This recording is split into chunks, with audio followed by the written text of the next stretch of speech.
Jamal Murray signs a $208 million contract. Me, Stevo, and Bobby are going to break it down and ask the question, is he worth that level of contract? Also, there are some rumors that Mike Malone isn't quite happy with the Denver Nuggets front office. All that plus more. And we're going to continue our division by division breakdowns with the Central Division. All that and more right after this. Welcome to the number one place for your daily basketball news and analysis, NBA Central. What's going on, basketball fans? Welcome to another episode of NBA Central, your number one spot for everything basketball related. Bobby, Steve, and myself, we all in the building today. And fellas, we jumping right in. Jamal Murray signed a 4-year, $208 million contract extension to keep him with the Denver Nuggets. This is important for a few different reasons. The Denver Nuggets have lost some really key role players in the last couple of off seasons since winning an NBA title in Bruce Brown and KCP. So you now lock in with your core. Jamal Murray, a player that's been there with Jokic, that has grown and developed with him. You really don't want to risk losing him for anything. But at the same time, this puts the Nuggets in an interesting position, mainly because of their cap outlook right now. They are $5 million ahead of the first tax apron. They're also $4 million over it next year. That's without any changes. And keep in mind, Aaron Gordon has to be extended by the end of next season as well, and they have no real depth on that bench. They're hoping Saric and Russell Westbrook as well as Christian Braun help that along, but this is a team that just a couple of years ago was in a really good financial situation, and I think the change in the NBA with the cap structure and everything, this just highlights how drastically things can change. They've lost some really key pieces over the years, and we'll talk about how Mike Malone feels about that. But as far as the contract extension to Jamal Murray, how you guys feeling? It's like they paid attention to Rob Pelinka and did a halfway version, not as bad a version of Rob Pelinka did with his championship core. But he's doing the same thing they doing, but he's not doing with the bigs, I should say. But every major role player that they gotten to the point that had a big game when necessarily it wasn't Jokic having his best night, it wasn't Jamal having his best night, Bruce, KCP, they're gone. And with them being gone, you've seen it being harder and harder to get back to that spot.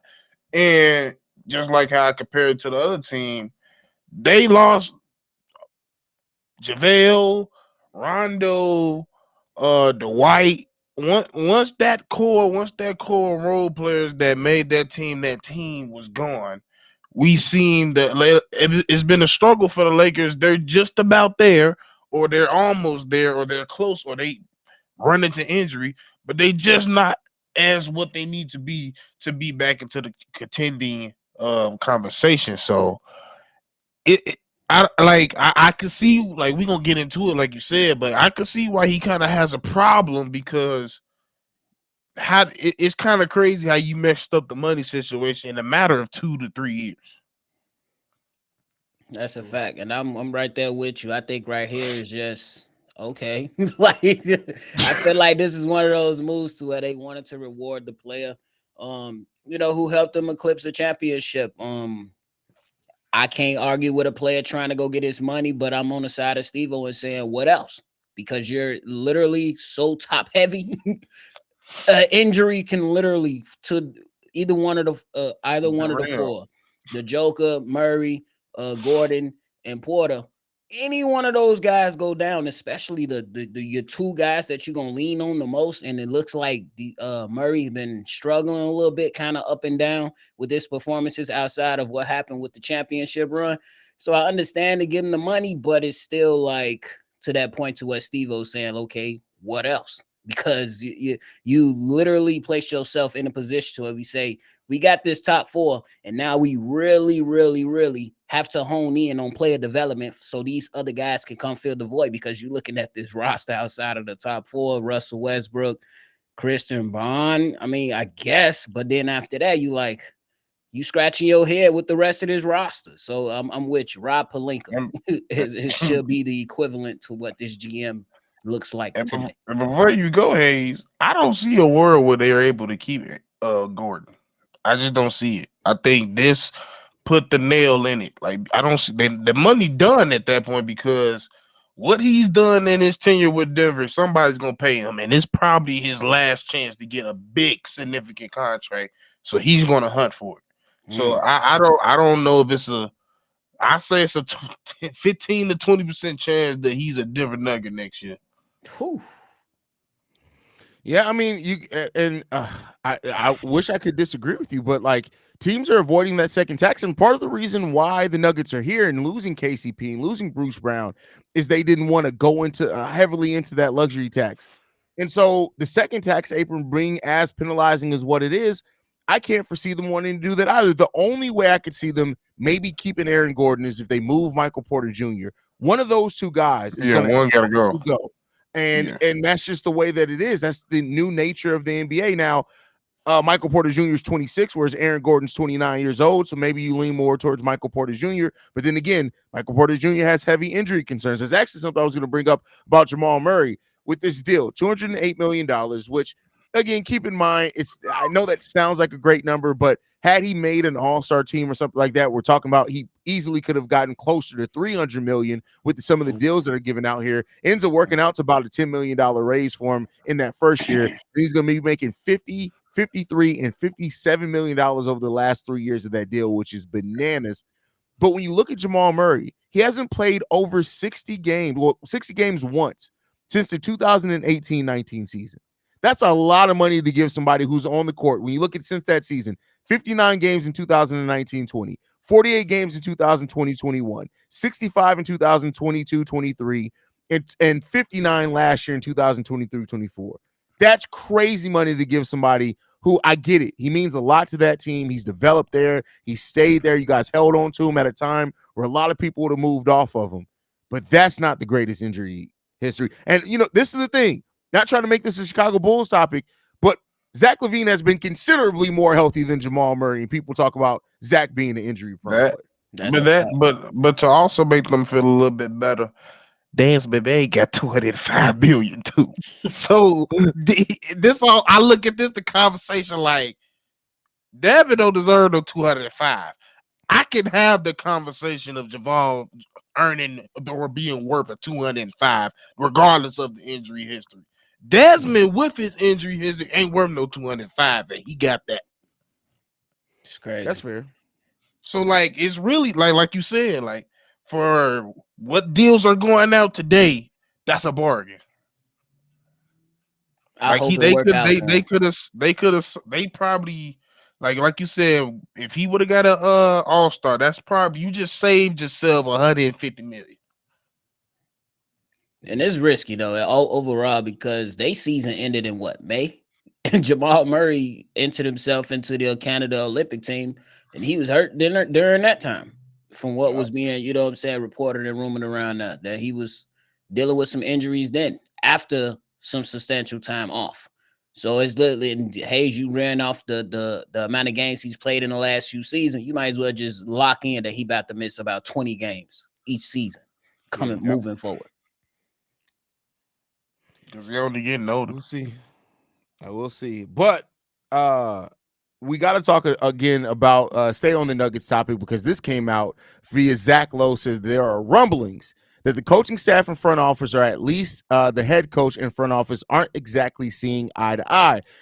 Going specifically over the fact that Mike Malone is not happy with losing KCP, with losing Bruce Brown the season prior, and looking forward at having a veteran core of Nikola Jokic, Jamal Murray, Michael Porter Jr., and Aaron Gordon, but not having necessarily the bench that he feels can support these guys. We talked about they added Dario Saric. They added Russell Westbrook, which are solid signings. Not great, but solid, right? They're hoping that they can bring some things. Russ helps push the pace.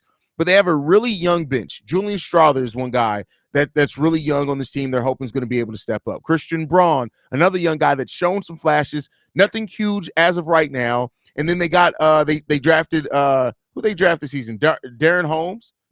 They drafted this past offseason, who's a young center who can bring in some defense, and if he develops right. But it seems like Mike Malone is not necessarily happy with continually losing veteran pieces every offseason while they're trying to stay a championship contender with Nikola Jokic.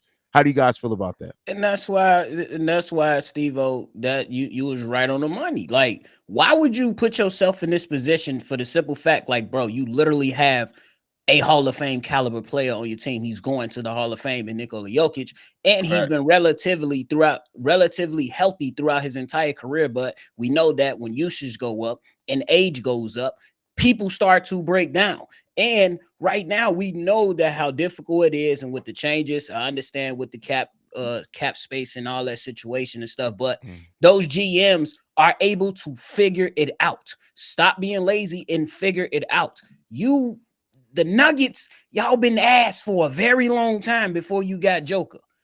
You should be pushing the chips into the table every single season. And I understand that you probably want to lean on player development, but at the same time, how many years do you think most of these players take before they eventually pan out? It's not always a 1 year pop. Sometimes these guys take 3-4 years to Yeah. finally pop. You don't have that much time with Joker and a deteriorating Jamal Murray you just paid.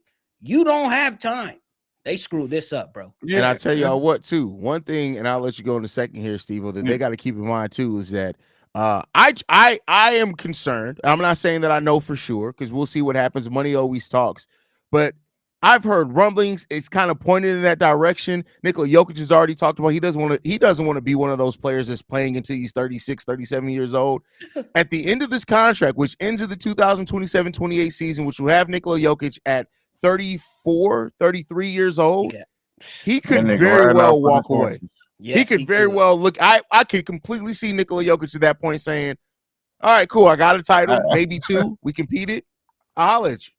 I got my money. Yeah, like, and that's my thing. Like, if you really look at the situation, it's almost like they're kind of like the Miami Heat, where they have the development, but they development don't hit as fast as the Miami Heat. But the funny Mhm. thing is that what's different is they get the development that they want, then they trade the motherfucker. Like that. That's the only difference between the thing, and the difference is you don't have the reason why you won the championship is because you have that Hall of Fame and Joker.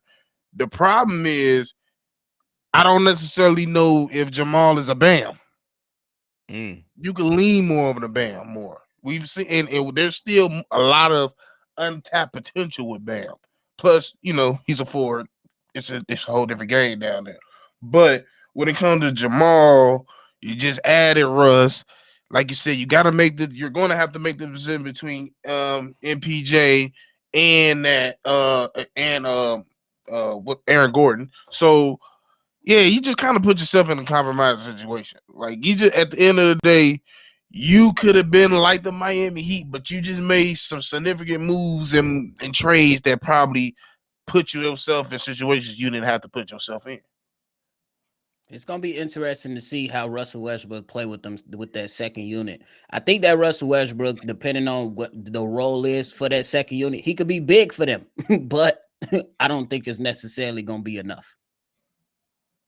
And so you're hoping that one of those young guys really takes a major step up.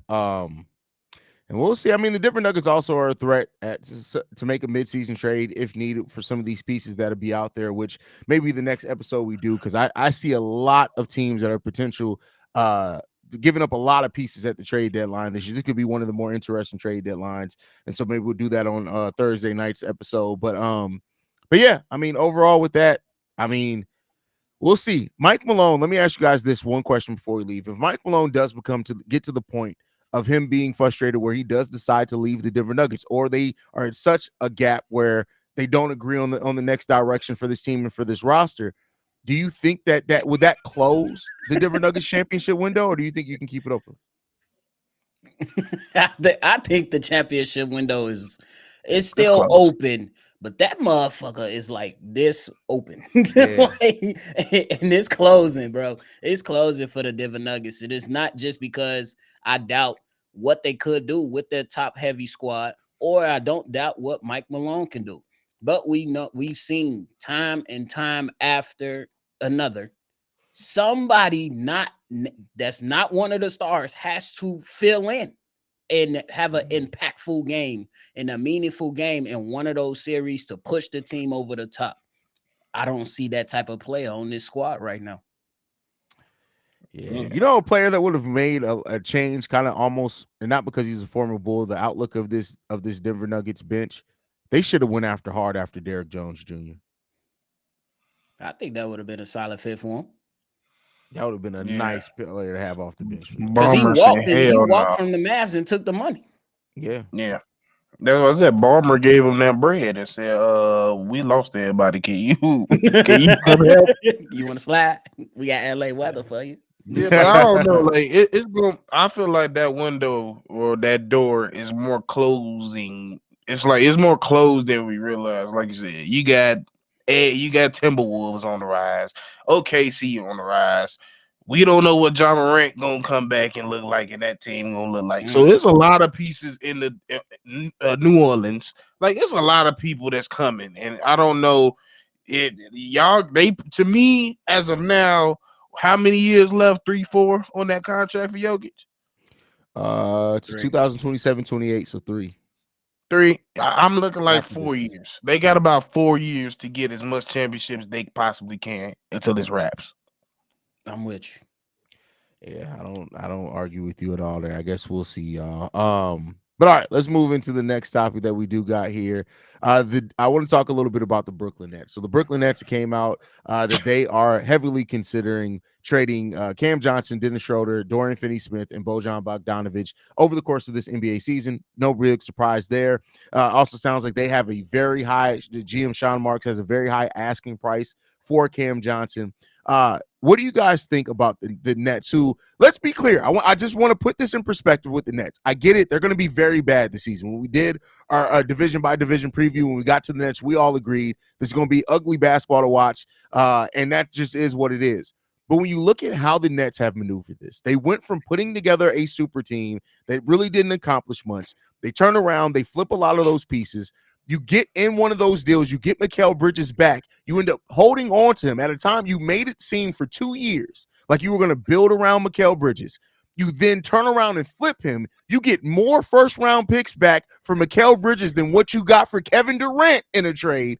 And now they sit in a place where they have a lot of role player talent on this team. They got Cam Thomas maybe as the only player, maybe Nick Claxton. I even think that they could look to move Nick Claxton at some point as well during this contract, but you got that. They're clearly tanking for Cooper Flag. The one thing in this that I'll give them a reprieve for, if they do get Cooper Flag in this, have Cooper Flag and Cam Thomas, and at that point, they still have 5, 6, 7 first-round picks coming over the next couple of years. You have an opportunity to build a nice young squad if you draft correctly at that point in time. But what do you think about the Nets being open to moving so much of their roster over the course of the season? I think it's everything you just said. They sitting here looking at we either getting Cooper or we get Ace. And either way, if we're getting one or the other, we can sell everybody. Because that's when the real rebuild really starts at that point. And then you can Houston the joint.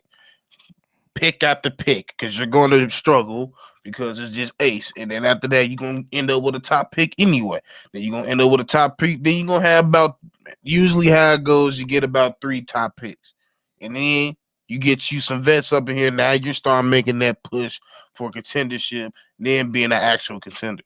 So I think that's the way they going. Like the people that's on this team has a value. Dorian Finney-Smith got value. Cam definitely probably has the most value next to Nick.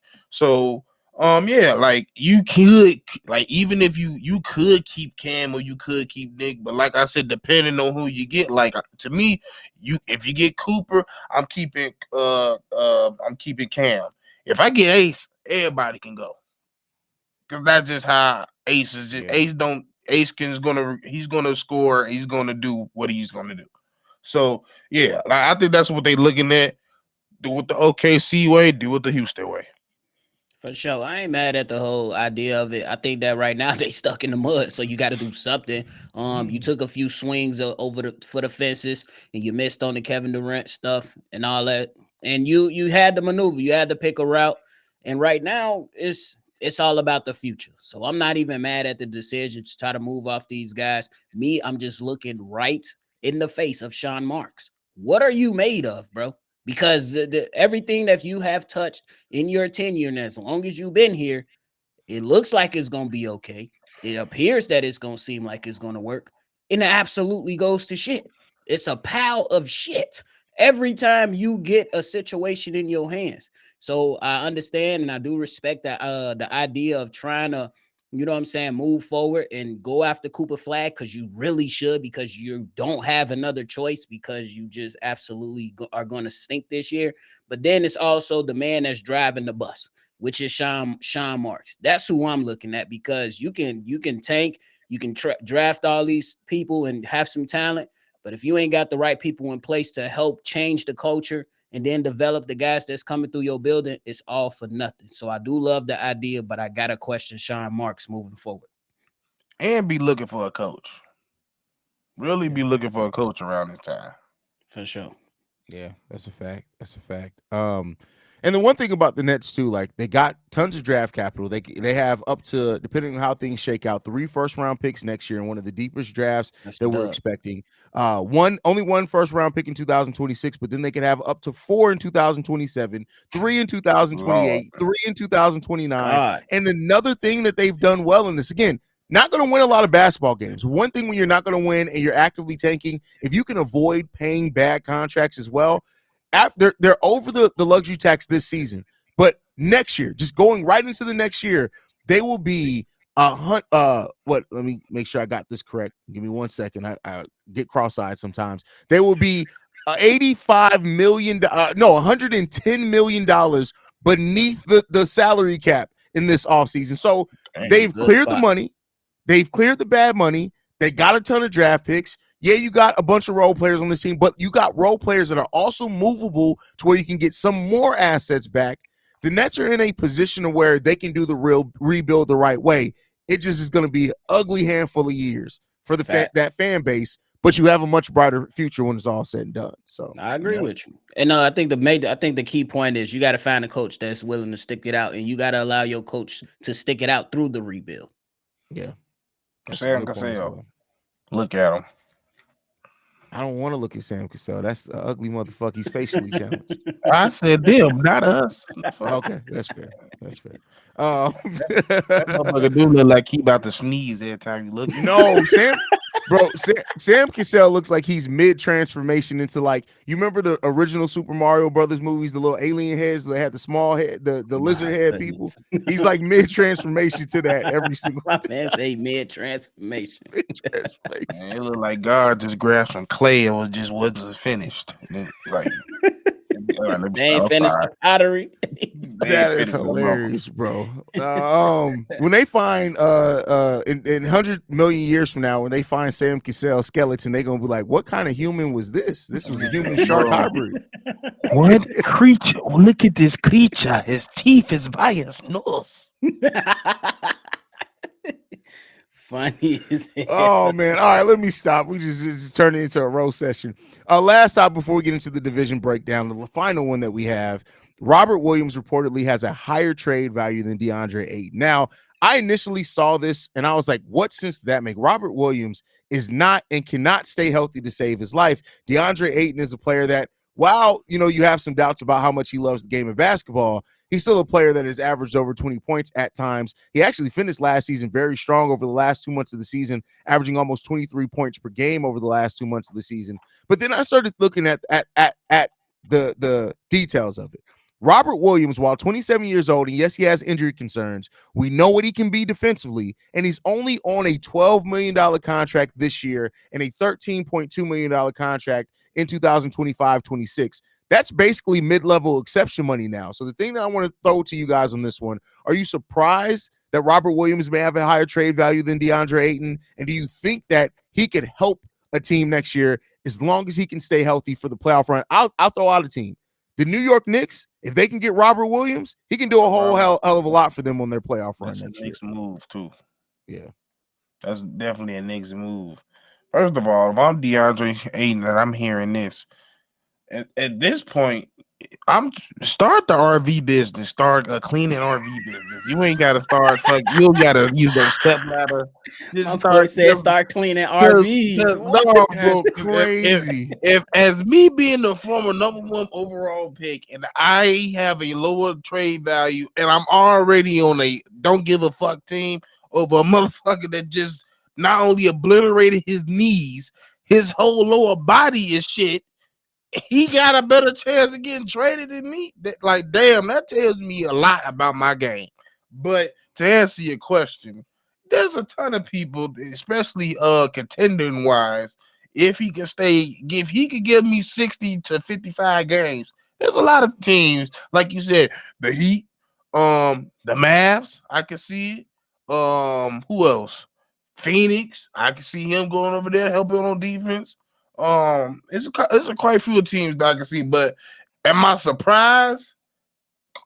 I'll be honest. Yes, I did not think Robert Williams, after what he's been through, would be higher than. Damn, he suck. He must really suck. Cause I'm That's crazy. absolutely surprised, bro. I'm like, damn, Robert Williams, the one that always go missing when it's time to play some playoff basketball. That Robert Williams. So, but I do understand it to a degree, especially Haize. If you think logically, and kind of try to, put on your GM hat, you say, hey, 12 million ain't bad. Is what over Nope. 30, 40 million that DeAndre Ayton is getting right now. That's a more feasible contract that you can work with at, maybe 55, 60 games like we mapped out. I know, Stevo, you mentioned the Knicks squad. Me, if I'm the Knicks, I don't know about that. It sounds great, but now I got to deal with two centers that's injury prone like that. I ain't gonna lie. Well, but to me, the Knicks so deep, they ain't gonna need him till the finals. Yeah, you keep him on the heater. He'll be ready to go. Yeah, just keep him in the Chris Bosh when he had the ice wrapped around his knees every time he said, yeah, when he ready, he'll be ready. What's his nickname? I forget what they used to call it. Time Lord. Time Lord. Yeah, Time Lord. Yeah, he That definitely a nickname's still Time cold. Lord. It's cold because we ain't seen that nigga in some time. Just saying. I'm just saying. That's a fact, though. Yeah, I mean, listen, I think it comes down to the value and the fact that his contract isn't long. So, like, even if you were like if you can get a healthy Robert Williams to be there for a playoff run, I can understand why his value may be a little bit higher. It's not a huge impact, but overall, DeAndre Ayton got to ask himself, bro, like, what are you doing here, bro? Facts. What are you doing here? Maybe your big ass nigga go play soccer or something. I don't know.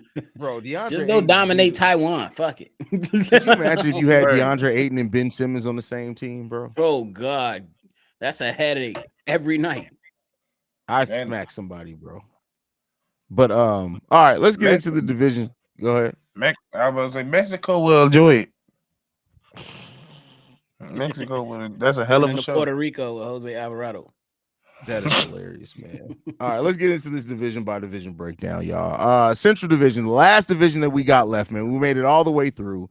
We're gonna start off this one with the Milwaukee Bucks. The Milwaukee Bucks, who we know everything that happened. Added Dame last season, didn't quite work out. They made a coaching change in the middle of the season, even though they had a winning record. The season ended kind of disappointing. They did have 49 wins next season. How do you guys feel about the Milwaukee Bucks coming into next season?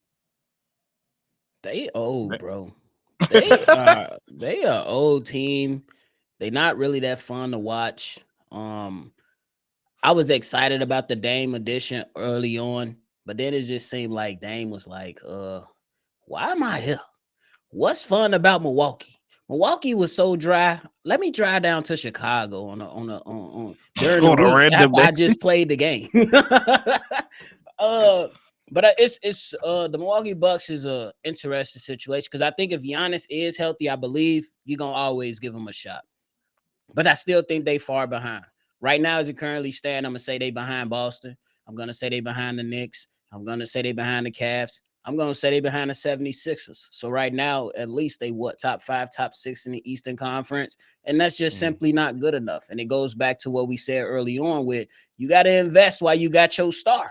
And right now, the way that they kind of handled the money over there in Milwaukee too, and you know how they had to dish out stuff and give up Drew Holiday and make decisions and keep Chris Middleton, which is something I feel like they should have been let him go.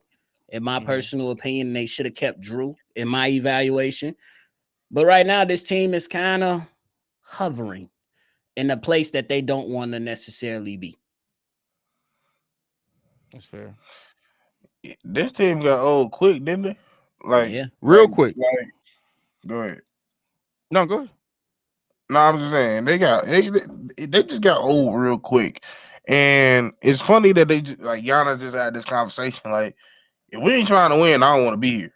And then they assured it, and then I think they kind of gave him Dame as a like, see, I said we trying to do what you said, but it's almost like when it was back to school time and your parents and you thought you was about to go get a couple shits and you come out with one pair of shoes. Like, nigga, I need more. You can't just give me one big old thing I asked for. Like, I think y'all just probably getting to the point like, yeah, you gave me Dame, but like I lost all my defense. Like, we ain't the same defensive team that we was, and the role players are gone as well. So, and then I'm getting injured on top of that because I'm overcompensating for everything that I just lost. So, yeah, like he's not getting no younger either.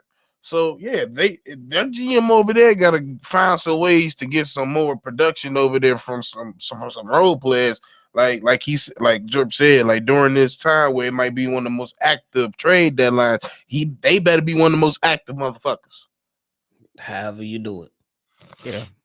They got to do something with that roster. Like don't get me wrong, like this is an old roster. They did get old quick. Like the fact that Chris Middleton, like, where the hell has the time gone? Like, Chris Middleton's 33 years old, bro. Like, that's crazy. He spent two of them and hurt. That's really what it is. That's true. That's true. But yeah, they got to figure something out here, man. They've lost a lot of role players over the last few years. Reportedly, Bobby Portis is somebody that they could look to move as well.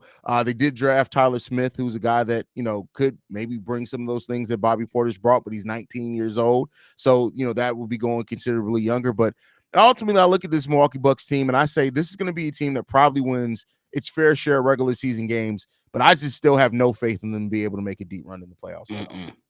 And that's unfortunate. Yeah.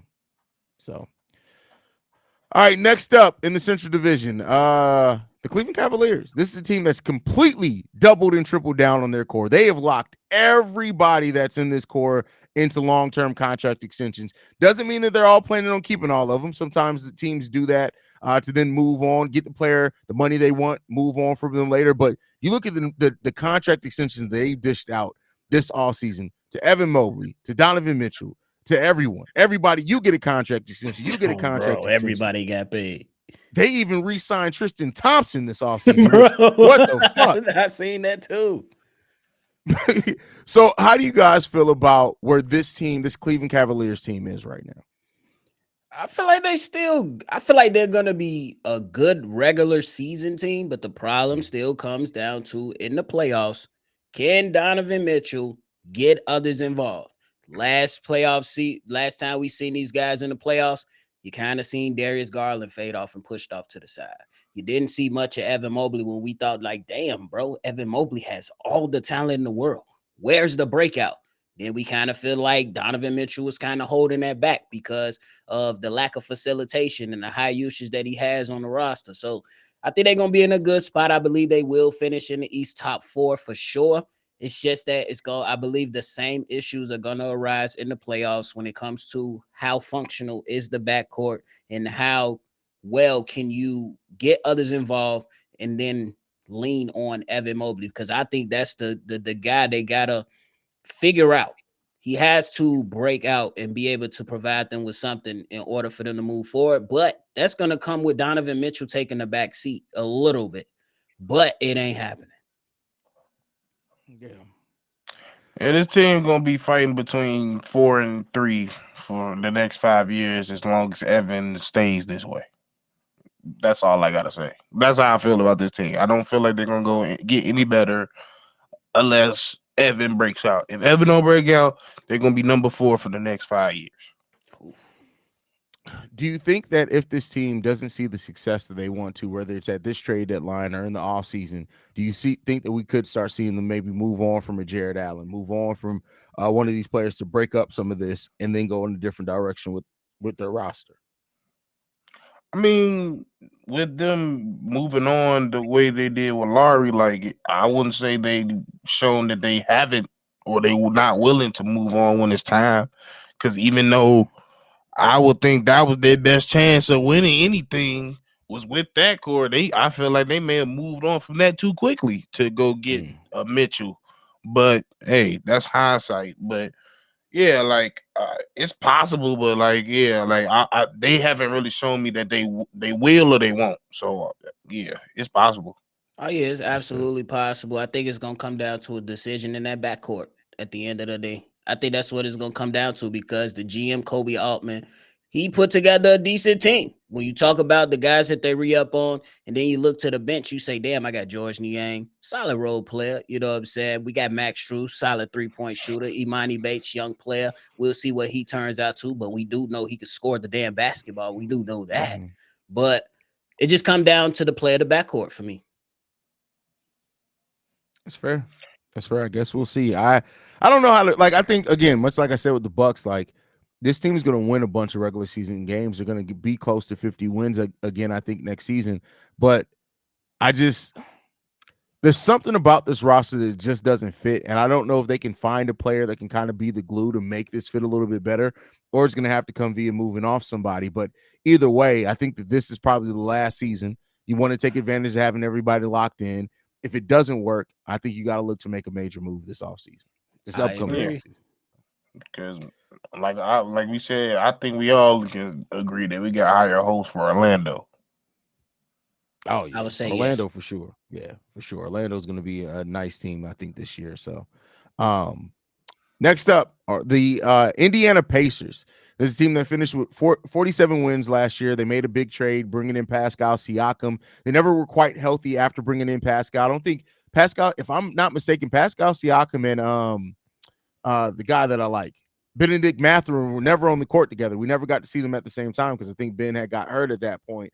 So, do you guys think that this is a team that could be better? They were great offensively last year, but absolutely dog shit defensively, giving up over 120 points per game. How you guys feeling, man?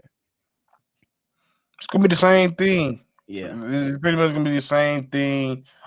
Unless they make some moves to address the defense, but on the offensive side, I mean, we've seen teams have the mindset we're just gonna outscore you, and they have the talent to do so. My only thing I will say is there's times where Tyler, like he does in the Olympics, which was more necessary, but there's times where he just too pass first. And we've seen this motherfucker have the ability to take over games when it's time to. And unless he does it, like you're not going to be in your best chance to win the big games all the time. So until he figures that out, like I don't I feel like that he's still they're gonna be hunting where they've been at 7 through 5. But besides that, they're gonna be trying to outscore people. But to help that, you need to become more aggressive, Tyrese Halliburton.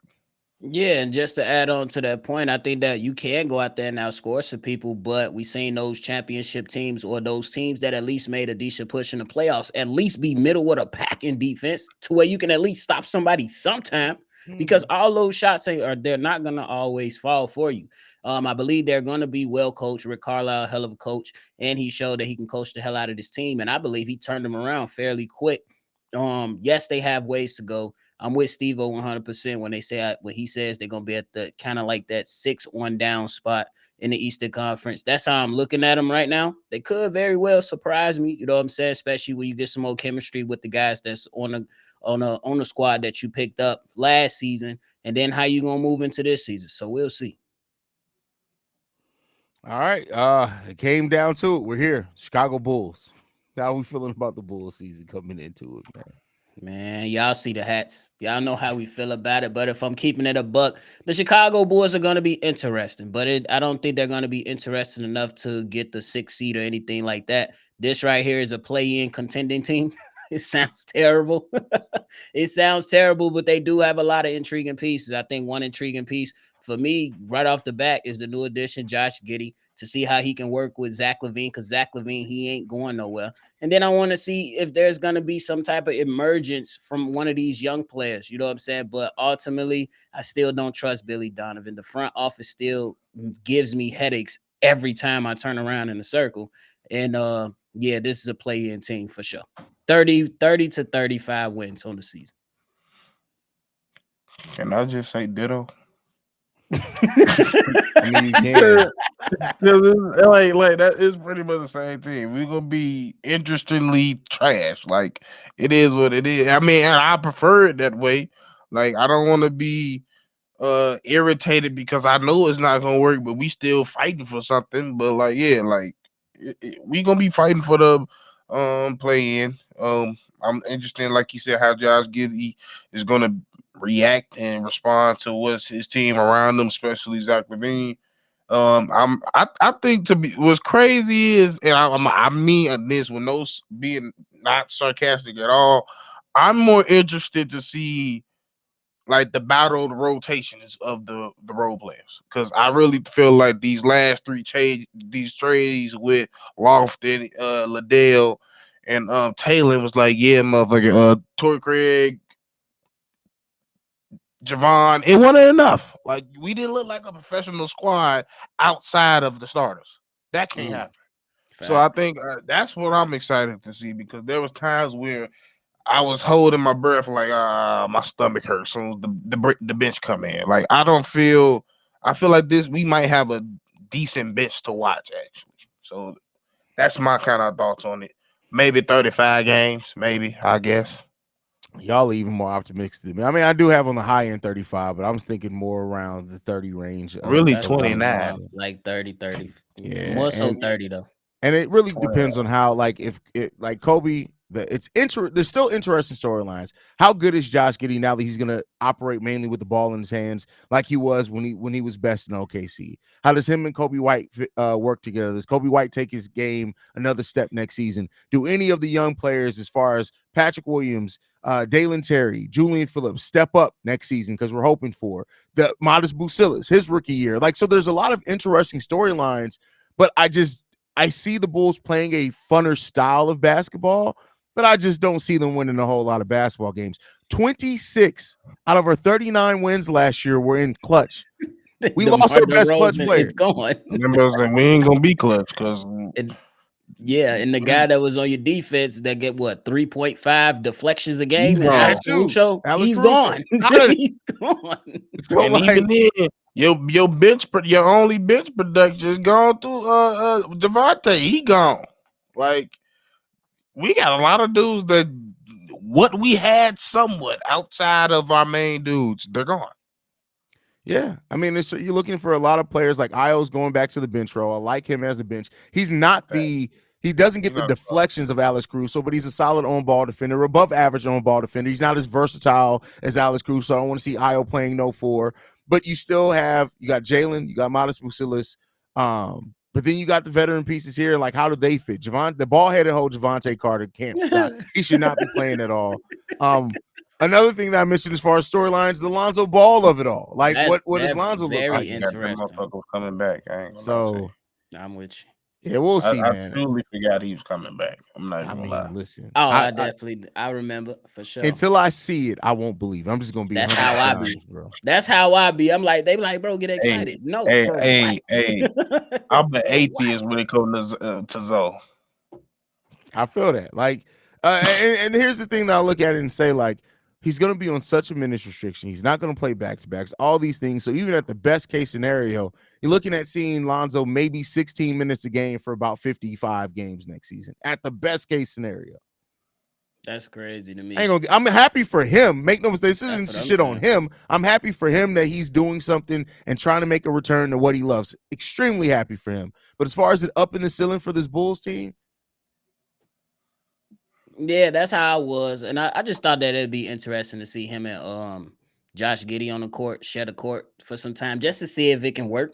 Because I thought it'd be interesting with both of their passing ability. One is a better 3-point shooter, and then one of them is more of a slasher or a better driver. I just thought it'd be interesting. I don't necessarily know if it'll work, but I thought it'd be fun just to see. And that's what this Bulls team is going to be. It's going to be fun. It's going to be interesting to see what the fuck works.